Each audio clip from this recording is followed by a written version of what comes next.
안녕하세요. 동그라빠입니다. 오늘은 예고해드린 대로 토질 및 기초결사 115회에 대해서 거꾸로 돌아가서 강평을 해보려고 합니다. 지금 보시는 거는 용어 1교시이고요.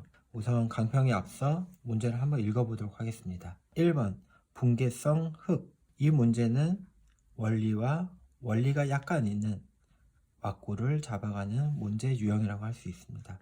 자, 2번 점토 강물과 물의 상호작용이 점토에 미치는 영향.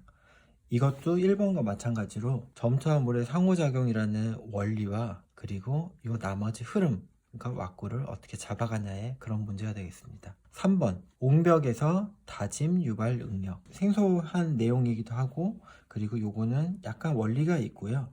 그리고 여기에 추가적으로 왁구를 잡아가는 그런 문제입니다. 자, 4번 다시 법칙의 가정조건과 활용성. 다시 법칙은 누구나 알고 있으니까 사실 4번은 왁구를 잡는 용어 문제라고 할 수 있겠습니다. 자, 5번 지중응력 영양계수와 압력 구분. 이거는 너무 기본적인 내용이기 때문에 이것도 주어진 내용을 가지고 어떻게 흐름을 가져가느냐, 왁구의 문제라고 할 수 있겠습니다. 6번 2차 안밀치마. 이것도 마찬가지로 왁구를 흐름을 어떻게 잡아가냐, 이런 문제입니다. 자, 7번 보광통웅벽 보강제의 구비 조건 그리고 내구성에 영향을 미치는 요소. 이거는 암기한 거를 그냥 써내는 그런 왁구의 문제라고도 할 수 있겠죠. 자, 7번 그런 문제고요. 8번 평판 제하 시험에 의한 지지력과 치마량 산정 방법. 이것도 암기에 의한 단답형의 그런 문제라고 할 수 있겠습니다. 9번 집안 치마 시 구조물의 각 변이와 처짐비. 이것도 사실 암기죠, 요거는. 그리고 왁구의 문제입니다. 자, 10번 말뚝의 폐색 효과.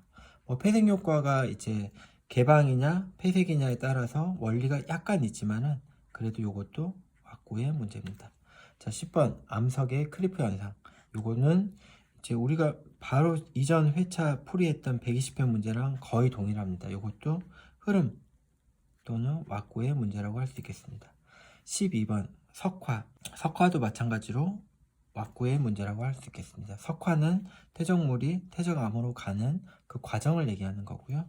요거 왁구를 흐름을 어떻게 풀어가냐의 그런 문제라고 할 수 있겠습니다. 그 다음 13번 터널 라이닝에서 유연성비와 압축성비라는 문제인데요. 요거는 유연성비가 뭔지 압축성비가 뭔지 암기를 기본으로 해서 원리와 그리고 왁구를 다루는 문제가 되겠습니다. 강평에 앞서서 제가 문제를 읽어봤는데요. 왁구라고 제가 쓴 문제가 몇 문제인지만 잠깐 체크를 하겠습니다. 넷, 다섯, 여섯, 일곱, 여덟, 아홉, 열, 열하나, 열둘, 열셋.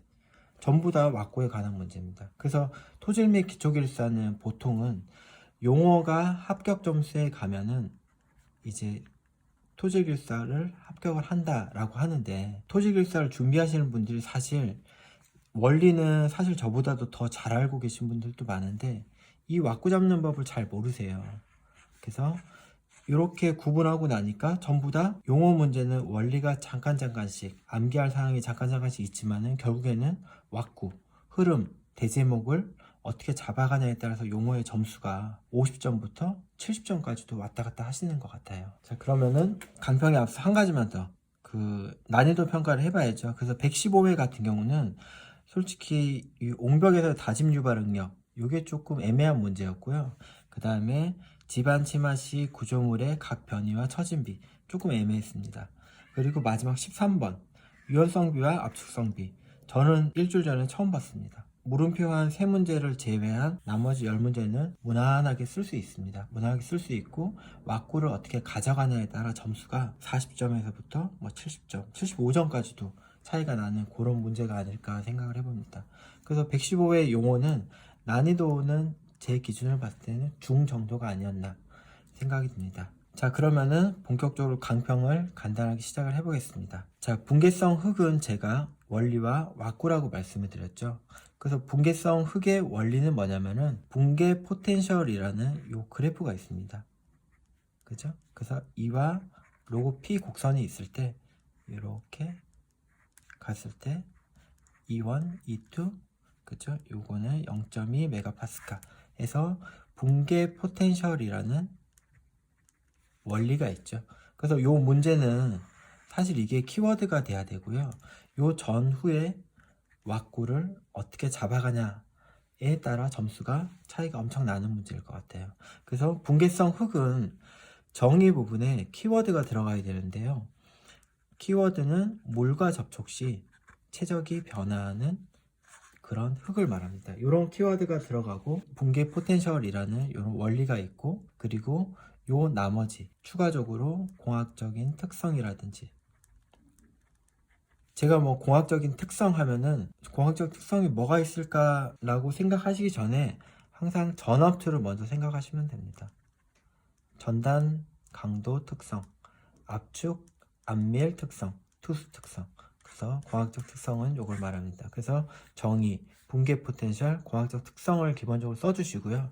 그리고 추가적으로 기초 집안 설계 시 이런 흙이 나왔을 때 어떻게 대처를 할 것이냐. 그래서 이런 뭐 계열도를 하나 그리시고요. 뭐 그라우팅이라든지 아니면 뭐 발톱 기초 뭐 이런 식으로 문제를 풀어가면 되겠습니다. 사실 요 문제에서는 요 키워드와 물 접촉 시 최적이 변한 요거와 그리고 붕괴 포텐셜이라는 붕괴 포텐셜 CP라는 요 정도만 나오면은 기본 점수는 나갈 거예요. 50점. 합격이 아니죠. 근데 여기서 합격을 하려면은 흐름을 어떻게 가져가냐. 요 문제였던 것 같습니다. 자, 그럼 2번 문제 한번 볼게요. 점토 광물과 물의 상호작용. 이 점토에 미치는 영향. 점토 광물과 물의 상호작용이 뭐냐, 그리고 이게 점토에 어떤 영향을 미치냐, 한번 흐름을 한번 풀어나가봐라 라는 문제인 것 같습니다. 점토 광물과 물의 상호작용은 점토 광물의 동형 치환으로부터 음의 전하를 띠게 되죠. 그래서 물을 끌어들입니다. 전하가 이제 0이 될 때까지 이제 물을 끌어들이는데 그 높이를 이제 확산 이중층이라고 하고요. 요게 이제 물의 상호작용이 여기까지죠. 그리고 이런 확산 이중층의 두께라든지 이런 부분에 따라서 특성이 어떻게 달라진다 라고 흐름을 풀면 되겠습니다. 그래서 동형치환에 대해서 쓰시고, 그 다음에 동형치환에 따라 이런 뭐 그래프 같은 것들이 있죠. 이렇게 가는 거 그래프를 좀 그리시고, 그리고 이제 이런 확산 이중층 두께에 따라 어떻게 이제 변하는지, 면모 구조가 되는지 아니면은 이상 구조가 되는지 여기에 따라서 특징 비교도 할 수 있고요. 이런 식으로 가시면 됩니다. 2번 같은 경우는 아주 무난한 문제고요. 이런 흐름대로 가져가시면은 최소 합격점 이상의 점수를 받으실 것 같아요. 근데 나는 2번 점토 광물에 대해서 너무 공부를 많이 했다라고 본인이 느낀 경우는 이런 문제를 제일 처음이나 제일 마지막에 가져가시는 것도 좋을 것 같아요. 왜냐면 원리가 있고 흐름이 있잖아요. 그래서 동형치환 이전에 점토 광물의 뭐 기본 구조라든지 결합 구조 이런 걸 좀 쓰면은 조금 더 흐름이 꽉 차 보이겠죠. 물어본 거에 대해서 답도 이렇게 되고요. 자, 이런 식으로 1번, 2번을 접근했습니다. 자, 이어서 3번 보겠습니다. 옹벽에서의 다짐 유발 응력인데요. 이 문제는 되게 애매한 문제예요. 그러니까 시공 중에 건설 장비에 의해서 토합이 추가적으로 발생하는데 거기에 관한 문제거든요. 그래서 키워드는 공사 시 건설 장비에 의한 추가 토합이에요. 사실 이런 문제이긴 한, 저는 이거 들어보긴 들어봤는데 정확히는 몰랐어요. 그래서 자료를 찾아보니까 이런 그래프가 하나 있더라고요. 그래서 연직 방향 토합과 수평 방향 토합이 있을 때 이제 K0 상태인데 그 건설 장비가 올라타면은 K0 프라임 상태, 그러니까 요 상태가 아니고 요렇게 요만큼 이제 델타 시그마 H가 추가된다. 그래서 공사 중에 추가 토합이 발생하는 이론을 말합니다. 다짐 유발 응력. 그래서 이거는 이제 어떻게 뭐 이걸 쓰면은 한 5-6페이지, 5-6줄 쓰고 이제 끝인데, 그러면은 이것도 결국에는 왁구를 잡아가는 문제인 것 같아요. 그래서 다짐 유발 응력을 고려했을 때 주동과 수동 토합 비교라든지 혹은 이런 다짐 유발 응력을 고려했을 때 설계 시 고려사항이라든지, 그죠? 이런 식으로 풀어가시면 될 것 같아요. 자, 4번 보겠습니다. 다시 법칙의 가정 조건과 활용성인데요. 이거는 기본적으로 이제 다시의 법칙이 뭔지 알고 있어야 본인이 알든 모르든 문제를 써갈 수 있는 그런 문제고요.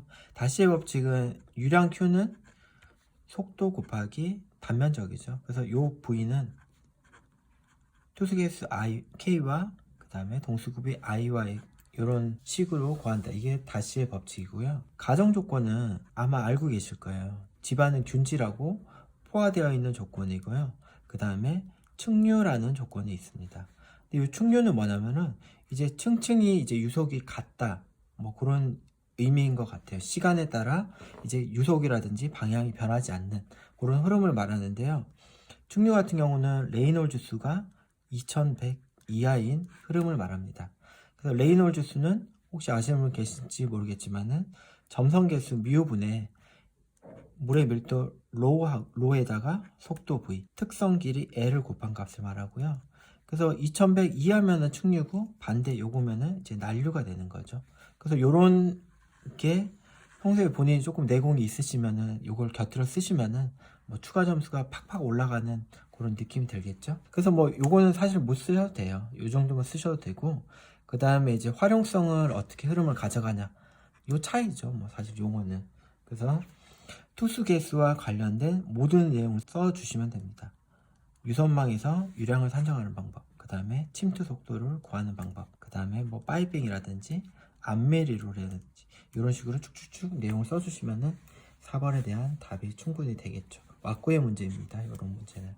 자, 5번 지중응력 영양계수와 압력구근인데요. 지중이나 지상의 하중이 제하가 됐을 때, 추가 하중 P가 제하됐을 때는 어떤 집안 내 한 지점에서는 지중응력 영양계수 I와 그 다음에 하중 P 값에 의해서 지중응력이 증가가 되는데, 이 I 값을 지중응력 영양계수라고 하죠. 그죠? 그래서 이 I 값이 0.1일 때 생기는 원을 압력 구근이라고 하고요. 그 선들을 모은 점을 말하죠. 그걸 압력 구근이라고 그럽니다. 그래서 이 문제는 이제 이렇게 영양계수에 대해서 쓰면은 압력계수하고 그러면 반페이지가 채 안 될 거예요. 그러면은 결국엔 이 문제도 왁구를 어떻게 가져가냐의 문제입니다. 그래서 이런 압력구근 같은 경우는 기초의 형상에 따라서 뭐 2B가 될 수 있고 4B가 될 수 있고 그런 내용을 조금 써주시고요. 그 다음에 활용면에서 기초구조물의 집안 조사 심도라든지 혹은 지지력 검토라든지 치마 검토 이런 내용을 써주시면 되겠습니다. 자, 6번 문제 2차 안밀 치마 문제인데요. 이것도 뭐 마찬가지로 왁구의 문제입니다. 2차 안밀 치마가 뭔지는 교사 공부하시면 다 알고 계실 거고요. 저 같은 경우는 아마 흐름을 이렇게 가져갈 것 같아요. 안밀 치마의 발생 원인, 그리고 2차 안밀 치마의 특성, 그리고 2차 안밀 치마의 2차 안밀 치마량 산정, 그죠? 이런 식으로 흐름을 가져가시면 아주 무난한 문제라고 할 수 있겠습니다. 이 문제에 대한 추가 설명은 생략하도록 하겠습니다. 자, 7번 보광통벽 보광재의 구비 조건, 그리고 내구성에 영향을 미치는 요소라는 문제인데요. 보광재의 구비 요소는 우리가 토질 및 기초결사 교재를 보면은 인발과 그리고 파단에 대한 이런 그 산정식이 있고요. 거기에 따라 이제 요 구비 조건을 만족해야 된다라는 내용이 있습니다. 그 다음에 내구성에 미치는 영향은 보광재의 장기 인장 강도 TA는 이제 감소계수 ICC BJ 분의 극한 인장 강도 TU를 이렇게 하는데요. I는 인스톨레이션 설치시고요. 요거 C는 크리프, 그 다음에 요 C는 케미컬 화학적 요소고, B는 바이올로지컬 해서 생물학적 요인이고요. J는 조인트에서 결합부 이런 요소입니다. 그래서 답을 평소에 공부하셨던 요 내용대로 이렇게 다 쓰시면 좋지만은, 저 같은 경우는 이제 시공결사 공부도 조금 했지만은 보광재의 구비 조건, 보광재가 어떻게 보면은 제품이죠. 그러면 제품의 기본적인 특성은 뭐가 있어야 되냐면은 품질이 좋아야 되고요. 그리고 내구성도 있어야 되고 가벼워야 되고요. 그리고 경제성도 있어야 돼요. 그래서 이런 일반적인 내용에 대해서 구비 조건의 일반적인 내용, 그 다음에 공학적 구비 조건 해서 인발 파단 쓰고 내구성에 영향 미치는 이렇게 쓰고 하면은 그냥 이런 거 없이 이렇게 쓰는 사람들보다는 훨씬 점수가 많이 나올 거예요. 그러니까 용어가 됐든 서술이 됐든 본인이 외운 거, 그러니까 특히 외운 걸 쓰는 이런 문제는 본인이 외운 것만 딱 쓰고 마는 게 길수사가 아니고요. 이런 일반적인 상황까지도 조금 곁들여서 흐름을 가져가시는 게 아마 좋을 것 같습니다. 자, 그럼 8번 문제 볼게요. 평판 제하 시험에 의한 지지력, 치마량 산정 방법인데요. 사실 이 문제는 평판 제하 시험 PBT에 의해서 사질토하고 점성토의 지지력하고 치마량을 구하는 공식 정도는 나와줘야 돼요. 나와주고 그리고 요게 어떤 의미인지 정도 써주셔야 됩니다. 요게 사실 중요한 키워드고요. 요거 외적으로 요거는 제가 왁구 문제라고 했기 때문에 PBT 시험의 방법이라든지 그 다음에 시험 시 유의사항, 그 다음에 고려사항이 있죠. 그러니까 뭐 스케일 이펙트라든지 지하수의 영향이라든지 그런 내용을 곁들여서 써주시면은 뭐 이거는 8점, 9점까지도 나올 그런 문제입니다. 자, 9번 문제 한번 볼게요. 집안 치마 시 구조물의 각변이와 처진비. 아주 생소한 단어입니다. 그래서 구조물 기초 설계 기준 2018년도를 보면은요, 구조물의 각변이는 뭐냐면은 각 기둥간이라고 써 있어요. 그러면은 이렇게 기둥이 두 개가 있으면은 요 차이 있죠? 델타라고 했을 때, 그 다음 기둥 간격을 L이라고 했을 때, 그러면은 L분의 델타에 또 델타가 되겠네요. 요런 각변이고요. 그리고 처진비는 이제 구조물에 휘응력이 작용했을 때 이렇게 휘잖아요. 그러니까 부재 내에서 L분의 델타가 되겠습니다. 그래서 이 문제는 이제 각변이 같은 경우는 이제 구조물 기초 설계 기준에 나와 있는데요. 처진비에 대해서는 사실 정확히 안 나와 있더라고요. 그래서 저도 인터넷 보고 봤는데 이런 문제는 솔직히 시험장에서 조금 접근하기가 어렵습니다. 그래서 각변이랑 처진비에 대해서 모르고 이 문제를 방어를 하기 위해서 쓰기가 상당히 어려운 문제입니다. 제가 봤을 때는 별로 좋지 않은 문제입니다. 자, 10번 볼게요. 말뚝의 폐색 효과라고 했는데요. 폐색 효과. 나는 폐색 말뚝을 공부했는데, 폐단 말뚝을 공부했는데, 네, 똑같은 겁니다. 폐단 말뚝이죠. 그래서 폐단 말뚝하고 그 계단 말뚝하고 이제 관내토 증분비라는 그런 걸로 이제 비교를 하죠. 그래서 계단이냐 폐단이냐에 따라 이렇게 파일이 이렇게 들어갔을 때 요 안쪽의 지지력, 그러니까 마찰 지지력 QS 인사이드, 요 바깥쪽에 Q 스킨 플릭션 아웃사이드, 그 다음 요 아래는 QP. 계단 말뚝인 경우는 요거 세 개가 작용을 하고, 그 다음 폐단 말뚝인 경우는 요게 막혔으니까 요거는 작용을 안 하는 원리죠. 근데 사실 요 선단 지지력이 주요 요소이기 때문에 폐단 말뚝이 오히려 지지력은 더 크다. 이런 식으로 처음에 개요하고 흐름을 가져가시면 되고요. 그 다음에 말씀드렸듯이 폐단하고 계단 말뚝을 뒤에 흐름을 가져가시면서 비교를 해주시면 됩니다. 자, 11번 문제 볼게요. 암석의 크리프 현상입니다. 그래서 이 문제는 제가 120회 강평 때도 말씀드렸지만은 암석의 시간 의존 거동 현상이라고 제가 구분을 하면은 내적 요인과 외적 요인이 있다라고 말씀드렸어요. 그래서 내적 요인은 이제 스웰링하고 스퀴징이 있다라고 말씀드렸고요. 외적은 풍화라든지 슬레이킹 등이 있다라고 말씀드렸습니다. 내적 요인의 요 슬레이킹은 바로 암석의 크리프 현상의 결과입니다. 암기하시고 그런 것도 다 좋지만은 요런 흐름을 일단 가져가시고요. 그리고 요런 세부 내용이 나왔을 때는 전체 흐름을 제시하는 그런 답안이 제가 봤을 때는 좋은 답안이 아닐까 라고 생각을 합니다. 요 크리프 그 다음에 요 스퀴징과 연관돼서 쓰시면은 또 이제 엑스트라 뭘 가져가실 거냐 이제 고민되실 텐데요. 요런 거는 뭐 흙의 윤회 과정이라든지 이런 부분과 섞어서 쓰면은 흐름도 맞고 뭐 그러지 않을까 생각됩니다. 그래서 제가 지금 흐름 자꾸 얘기를 하는데요. 사실 토질 및 기초기술사 용어가 됐든 서술이 됐든 흐름을 가져가려면요, 이 문제가 나온 요런 용어 하나, 서술 하나 이런 것들이 어느 큰 맥락의 위치에 있고 맥락에 따라 어떻게 대제목을 가져가야 되고 이런 것들이 흐름이 중요하다라고 제가 말씀드리겠습니다. 학습하실 때도 그렇고 시험 보실 때도 그렇고요. 자, 12번 석화 풀어보겠습니다. 석화는 이제 퇴적물에서 퇴적암이 되어가는 과정을 말합니다. 그래서 석화의 종류로는 뭐 다들 알고 계시겠죠? 그래서 다짐 작용이라든지 그 다음에 고결 작용, 그 다음에 변성 작용 등이 있고요. 고결 작용은 예전에 그 시멘테이션이라고 해가지고 이것도 한번 용어에 나온 적이 있죠. 그래서 고결 작용이라는 것을 공부를 할 때는 고결, 다짐, 변성을 다 묶어서 석화라는 큰 챕터로 하나 가져가셔서 학습을 하시면 괜찮지 않을까 생각이 듭니다. 석화의 종류와 이런 특징들 곁들여서 풀으시면 되겠습니다. 자, 그 다음 13번 터널 라이닝에서 유연성비와 압축성비인데요.